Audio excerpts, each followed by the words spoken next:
I believe that in a truly theosophical life, there is no gap between the life, the teachings, and the work. It all gets blended together. It is said of the Buddha that he taught in 10 different ways. We are far from being Buddhas, even the most distinguished theosophists are. But once one has this inspiration of theosophy in one's life, the division between what we do, what we think and say, and what we are becomes less and less important till it fades away. So in speaking about the perspectives of Sri Ram's life, I will inevitably be also, or the perspectives of his teachings, I will naturally be touching upon his life and his person. Let me just go back historically to a certain very important aspect of the theosophical approach to life and the Theosophical Society's work. HPB said, Theosophy is not a religion. It's a religion itself. In her most illuminating article, published as a little booklet, Is Theosophy a Religion? She, in her very forceful language, speaks about the crust, the thick crust of belief and superstition in the religions, every religion. And Theosophy, on the other hand, is true religion divested of those beliefs and the superstitions. The Mahatmas themselves said that they didn't want to provide crutches for people to hold on to. It's so easy to do that. All the religions are doing it, and the politicians are doing that, whether they are communists or capitalists or whatever. But the whole of the evolutionary process is a development of true intelligence.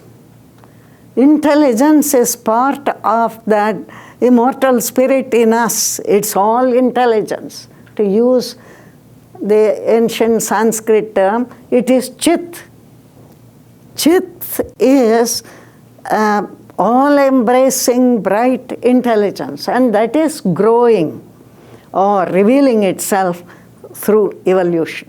And that is what the masters wanted, HPB wanted. Colonel Olcott spoke about free and fearless investigation of truths.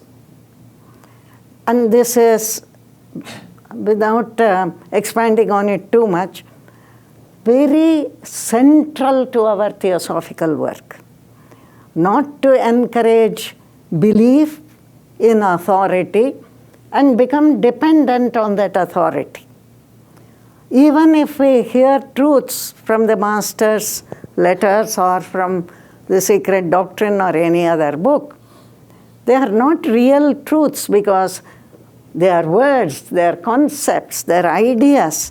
They become truth only when through our own investigation, contemplation, and purity of living, we absorb them, assimilate them, and until they become part of our own life. Now, what happened was that as time flowed on after the founding of the TS and all the extraordinary energy and enthusiasm there was, and the great work of Alcott, the Theosophical Society spread all over the world, west and east. And slowly, in about 50 years or so, gradually beliefs developed. The dependence on authority became strong. People claimed authority. Not that they were bad people. I knew some of them. They were very fine people. But this is a kind of subtle change which takes place. I believe it was when Sri Ram became president that a kind of silent revolution took place in the TS. He did not create controversy. He did not provoke reactions by things he said. He did not decry anything or run down any person. In our language, in South India, Tamil, there is a saying about putting a needle into a banana. Doing something as if it is putting a needle into a banana. The needle goes in without any resistance, if it's a ripe banana, not a raw one. And he knew that art, that without the membership knowing what was happening, he brought about a great change in the society, back, or rather forward to a spirit of inquiry, of self-knowledge, self-dependence, of quietly trying to understand things for oneself and not merely repeating what other people had said, which Krishnamurti often called second-hand knowledge. But it is not truth, of course. And if we read his writings, we find everywhere there is this thrust. He knew the sacred doctrine very well. Joy mentioned this, that he didn't quote much from the books. It was not because he didn't know the books. Here I come back to the person. When he was still in college doing graduate studies, he was a very poor student because he had two great passions. One was theosophy. So he was reading theosophy when he should have been studying his textbooks. And the other was Napoleon's campaigns. I can't understand why. But he knew all about them. And a less warlike person, you could not have found. But he started studying theosophy at a very young age. But he did not see much point in repeating and repeating what other people said, however great they are. And we go back to the greatest of Earth's teachers, the Lord Buddha, and this is what he said: do not believe what I say, and stay with that belief. You consider what I say, and do not accept what I say, or what the environment says, or what the people around you say, what scriptures say. Find out for yourself. Be a lamp unto yourself. A few years ago, we published an Adyar pamphlet, new series with the same title, Be a Lamp Unto Yourself. And it consists of a talk given by a very learned scholar, learned in Buddhism and in Hindu philosophy. And he has pointed out how in Hindu scripture, not only in the Buddhist, but in Hindu scripture, in Jain scriptures from many sources, we get this same message: be a light unto yourself. The Bible also says it. You are the light of the world, and let it shine before people. But very few people, very few Christians, I think, see the importance of that statement. But it was this approach to life of learning, opening one's mind and heart to know deeply inside in such a way that it changes your life, that theosophy needs to be studied, and I think he emphasized. Perhaps this was the most important aspect of his presidency. Let me pass on to some other things. He lived theosophy. I don't say he was a perfect man, but he lived theosophy all the time. For example, living theosophy means that the values we uphold, the truths we understand, are not to be put in practice conditionally. For him, living a life of brotherhood, of friendship to others, of being kind, generous, etc., was absolutely unconditional. It was unconditional, unwavering, one-sided practice of what he felt the theosophical life was.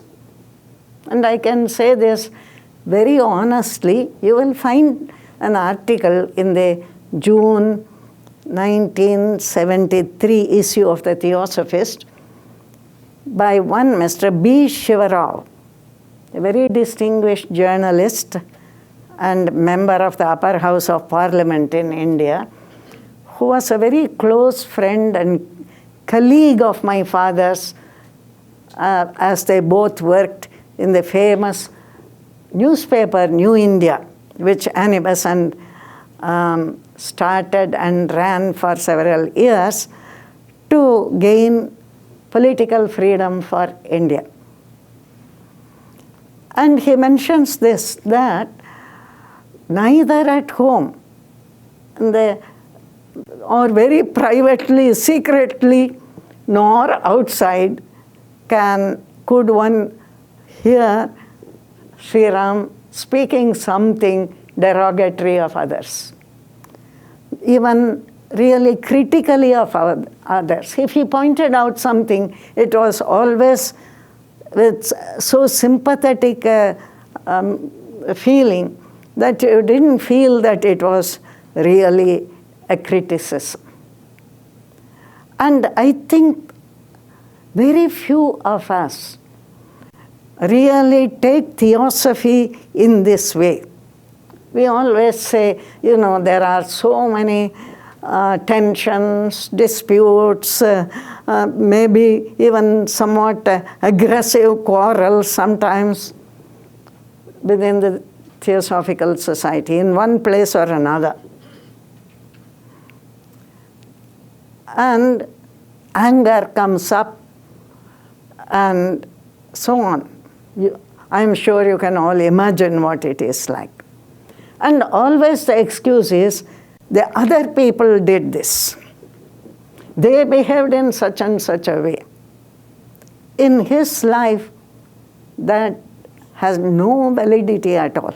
What other people did or not didn't matter.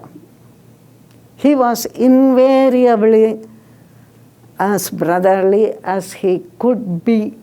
It seemed to be in the background of his consciousness all the time. And I think that is something very, very, very valuable that we have to find for ourselves. That the whole teaching of karma, for example, means self-responsibility. It doesn't mean you wait for the other man to do the right thing before you will yourself respond in the right way. You do what seems right, irrespective of everything. And to be brotherly, to be kind, to be gentle, to be generous is all part of that theosophical way of living, which must become our way of life. And he, for example, he never earned money because as soon as he left college, he started working for the TS. He used to get a very small honorarium from Annie Besant, not so much from the TS. Joy was talking about this, that in those days, people, not only here in the American section, but in many places, just gave up all worldly considerations and worked for the TS and left it to the lords of karma to do whatever was necessary. And I think they have never let down anybody. Wouldn't you agree? Yeah. I'm not saying that one should be imprudent, but you may remember Felix Layton here, he was a very young man. I was in school when he arrived in Adyar. But just the clothes he was wearing, he had been lent some Indian clothes and had lost his luggage on the way.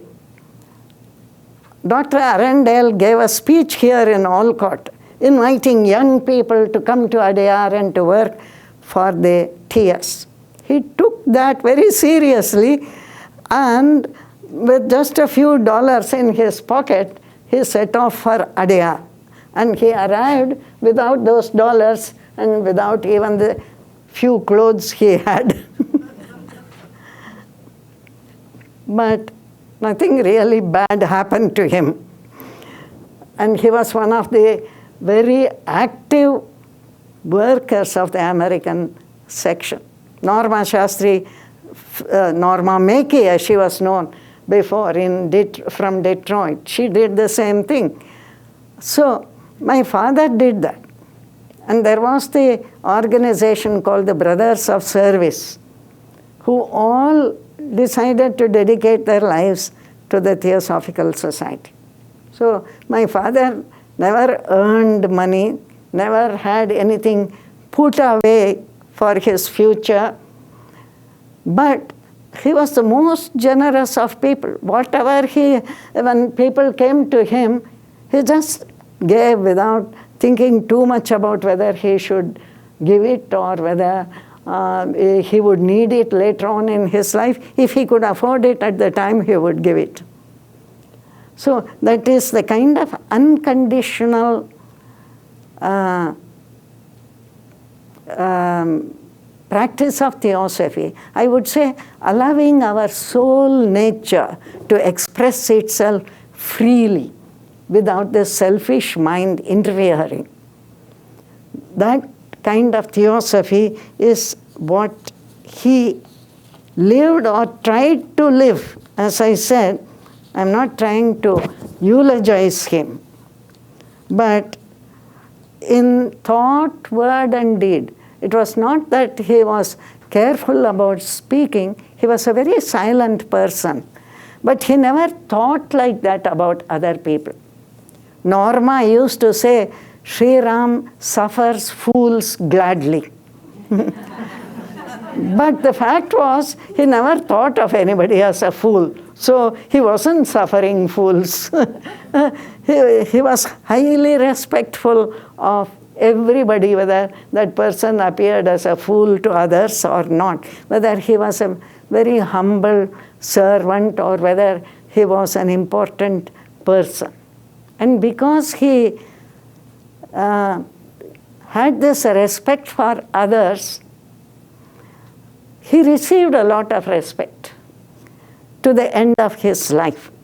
And that also is a principle we must, or a perspective, whatever you like to call it, which must be very clear to us. The more we give, the more we receive. Not just money.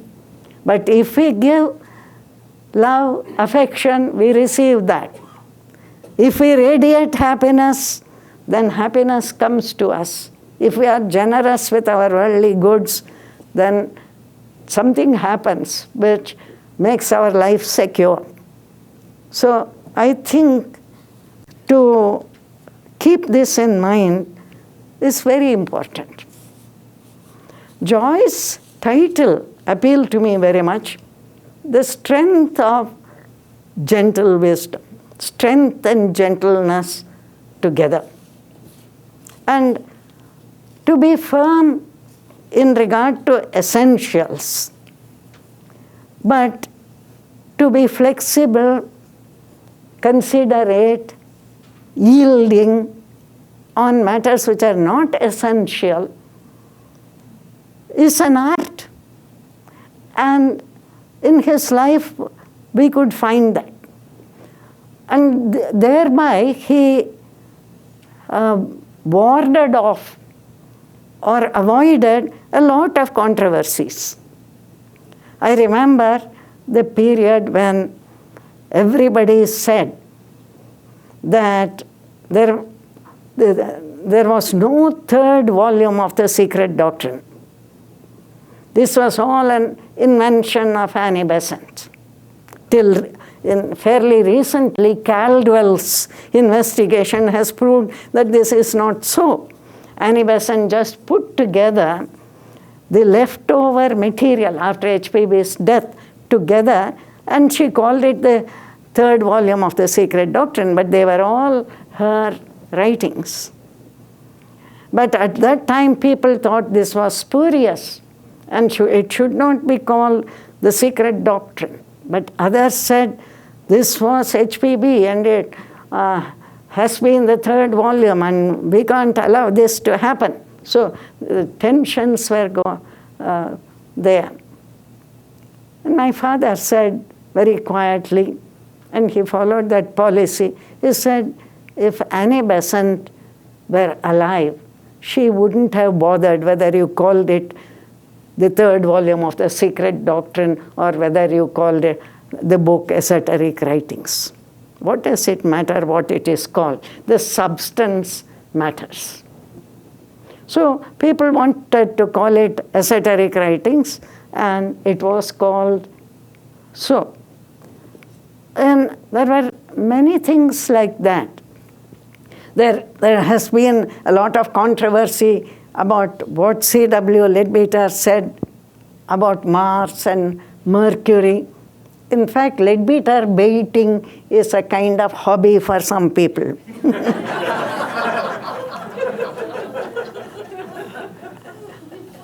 But my father knew him at very close quarters. So did some other distinguished theosophists. Ernest Wood, for example, who never liked Leadbeater, but was very fair to him. We recently reprinted something in the Theosophist about what he had to say. And there was no doubt at all that Leadbeater had clairvoyant powers. One of the remarkable things he has written in Man, Whence, How and Whither, this was in the early part of the 19th century, 20th century, that he said, the time will come when people don't have to have newspapers delivered at their door. It will come through, they will come through a machine. The email was absolutely unknown at that time. Nobody even imagined such a thing. I have heard from authentic sources that once he was in the company of C. Jinarajadasa, Arundel, and my father, he said it is from this group that the future presidents of the society are going to arise. Nobody thought that would happen to my father because he was nobody. He used to work a great deal in an anonymous sort of way. He had been a recording secretary, treasurer, he had been nothing, he had been secretary to Annie Besant, and he was not known in the world till 1940s. But CWL, it seems, specially put his arms around him as if to point out that he was not excluding him. Well, I'm not trying to create belief, but maybe there are facts. So my father would not run down CWL or anybody, which doesn't mean he believed that everything CWL wrote was truth. He didn't. CWL made mistakes. He may have mixed up some fancies with his perceptions, but he was undoubtedly, in the view of various people, a clairvoyant. But there was this controversy about Mars and Mercury, a kind of raging controversy. I remember a meeting during a British summer school when Hugh Murdoch, Dr. Hugh Murdoch, astrophysicist, said this was all rubbish.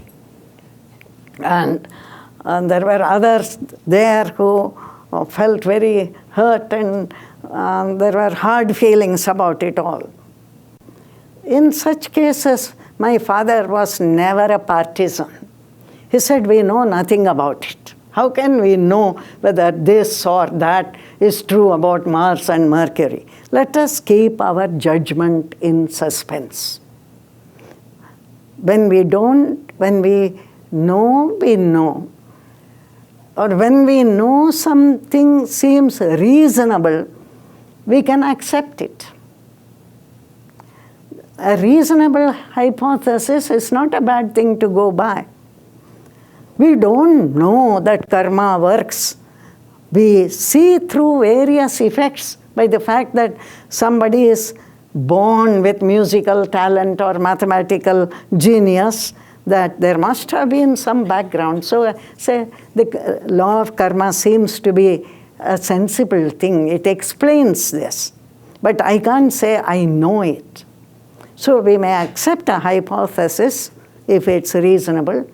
There are certain things we know or we think we know that's also rather doubtful. But where we cannot possibly know, he would say, keep your judgment in suspense. What is the hurry to come to a conclusion? There's a very nice article by the Dalai Lama where he writes and says, you live as a Buddhist. What is the hurry to go to nirvana? Don't talk about how to get to nirvana. I'm putting it over simply, but that's the gist of what he says. And that was also Sri Ram's attitude. If you don't know, keep quiet, continue to learn, to hear other people, listen and study and reflect over things, and by you will come to know about it. So in all these matters, I think he gave a perspective to would-be theosophists. That is, all of us. Perhaps we are already theosophists, perhaps we are just members of the Theosophical Society, but we are moving along. And these are things which help us to move in the right way, that that kind of spirit. And part of this living of theosophy for him was never to project himself.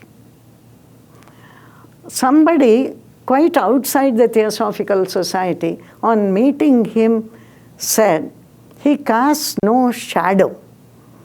And that was true, because he never tried to make himself important or believe he was important. He was most considerate of others. And he used to say things like, it doesn't matter whether you are president of a lodge or of a section or of the Theosophical Society. It's just as important to be the gatekeeper, to do all the little jobs in the right spirit. And he did all the little jobs for many years of his life. Anything that was needed in any part of the society. He had been a teacher, he had been a journalist, he had been an official, he had been just a counselor for the innumerable people who came to him with their personal problems, a wise guide to many. But he quietly went on doing his work without ambition, without wanting to reach some place, and so on. And that kind of self-effacement or subjugation of the egoistic nature in ourselves is, I think, essential. Otherwise, the TS would be like any other organization. I remember a question and answer meeting when people asked, why is it that we don't have a large number of members? So-and-so attracts thousands of people to his lectures. And he said, of what importance would it be if we attracted 1 million selfish people to the TS? It's much more important to attract people who have this altruistic spirit in them. And a handful of truly altruistic people can do far more for the society than a lot of efficient, selfish, self-promoting individuals. And his life gave a picture that this could happen. As Jesus said, we are all people of little faith. We don't believe it is possible to live a truly theosophical life. And I think from time to time in the world, avatars come, teachers come, and in our society, distinguished leaders have come to tell us, by the example of their lives, that it is possible to live a truly theosophical life. Don't be afraid of living as a theosophist. And this includes not conforming to the world. Because the world, as we know, is beautiful, nature is beautiful, but human society is full of wickedness, because there is not the right view of things. Theosophy gives us a view of life which is absolutely precious, because it contains everything to inspire us to live unselfishly, not to conform to the world. And none of our leaders have conformed. Sri Ram would not do what everybody did if he felt it was not the right thing at all. And he suffered for it. He had a very hard life, although people may not realize it. because my grandfather was an engineer and a very generous man. Any number of people just came and ate in the house, poor students and whatnot. And he died suddenly, leaving the family with nothing. And my father was the head of the family. They lived in very, very frugally for some years. He was used to that, to live simply with very few things. But he did not do what was the conventional thing to do. He did not believe in being conventional. Neither did HPB or Olcott or Annie Besant or any one of our leaders. We belonged to a Brahmin family. And in those days, early 20th century, my father was born in 1889, the caste system was still very prevalent. And it was considered a great sin, so to speak, to have close physical association with somebody from the so-called untouchable part of society. We had such a woman in our house. She used to do all the work. And when my parents went to Theosophical meetings, it was she who looked after my brother and myself. She was a very nice woman. But this was considered an appalling thing to do. And so a large part of the family ostracized my father, but he didn't bother. He felt that was the right thing to do, and he did it. And that was his attitude about anything that he felt was not right. He wouldn't go along with everybody or do what was conventional and so on. And we may perhaps also try to look and see how far our minds merely copy, adopt opinions, and get conditioned and influenced by our surroundings, the nation in which we are born, the race to which we belong, our education, the type of family in which we have lived, the sort of books we see, the television programs which we view. How far do our minds get conditioned? Are we capable of remaining true to ourselves, not conformists? This is not a question of flouting society, because there are people who, Joy mentioned yesterday that my father, what did you say? He grew a beard, is it? Long hair. Well, Brahmins were not supposed to do various things, but he didn't follow all those rules. He did what he felt was right. So at one time, I believe when there were a lot of hippies around and people complained, he said to somebody, I was myself a sort of a hippie because he did the things which were not supposed to be done. Although he was meticulously clean and tidy, and that wasn't part of hippie life. But he wouldn't conform. But as I said earlier, he would never create a little storm around him. He would do all these things in an almost unnoticeable way.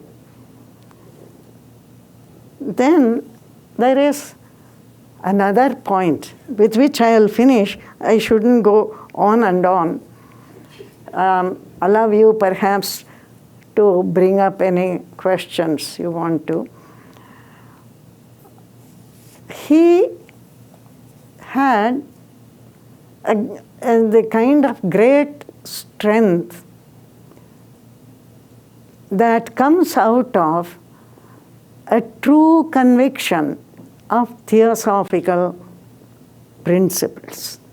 For instance, if we believe is not the right word, if we see to some extent with our hearts that there is a plan, that the laws of the universe are inviolable, all pervasive, if we are all growing towards a state of perfect beauty, intelligence, goodness, and so on, if we are deeply convinced, then there are many things which follows from that.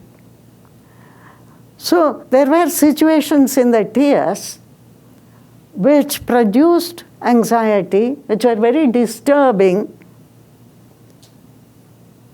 I can't say that my father did not feel concerned. He even perhaps felt a certain stress because of that.